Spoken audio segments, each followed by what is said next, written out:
Hello，大家好，欢迎来到《圣斗星矢圣衣神话》玩具分享的第66期节目。那今天延续我们的敏一黄金系列啊，今天给大家带来的这第二款呢，是一款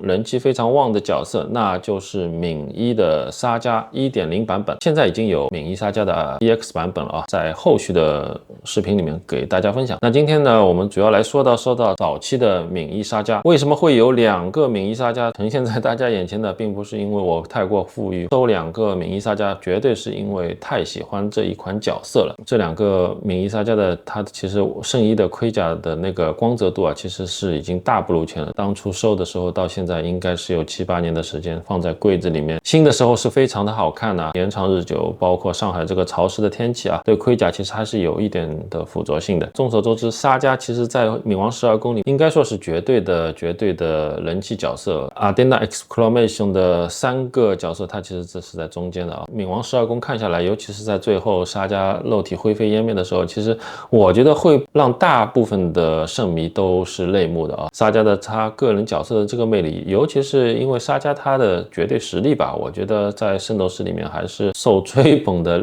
主要的原因。他的银河星爆放绝招的时候，那绝对是一个非常有震撼力的啊。当初应该是650块钱左右吧，那个年代650块钱的价格其实是相当的贵了，一直是居高不下的。就是6个敏一黄金里面，沙加这一款是最贵的一款。现在我淘宝搜了一下，基本上没有了，已经玩家手里的一些老的玩腻了的角色，那成色就是非常的打一个问号了。现在因为有 EX 的敏一的沙加，那这一款我觉得大家会收的概率会比较低吧。但是 1.0 版本的角色，它给人的感觉和 EX 给人的感觉是完全不一样的。你如果是一个真正的圣衣神话的爱好者的话，不管是 EX 版本还是老的神话版本，你都应该收一款，绝对是记录了怎么说呢，圣衣神话玩具发展的历史吧。我个人感觉这一款老沙加它更接近于我们在动画里面看到的那一款敏一沙加的感觉，而不是 EX 版本的那一款敏一沙加的感觉。老的敏一沙加的缺点，我觉得前面已经提到了，就是它这个圣衣的涂装的用漆啊，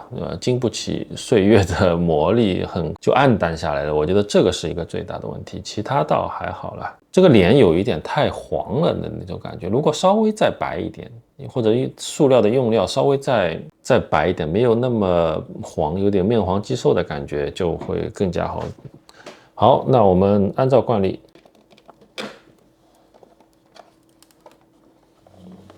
好，那其实和敏白羊一样，你拿掉了人形的大部分配件以后，那这个圣衣盒里面其实基本上就不剩下。有一个闭眼的头雕，我觉得还是可以用一用。如果你想摆酷装帅的话，一些手型，其他就没有太大的。还有一个就是黄金圣斗士的那个头盔的话，其实我还是比较忠实于动画里面的造型啊，因为大部分动画里面造型都不会戴头盔，所以我那个头盔也没有拿出来，应该是在这个位置。好，那大概的话，关于这一款敏一的黄金圣斗士沙加，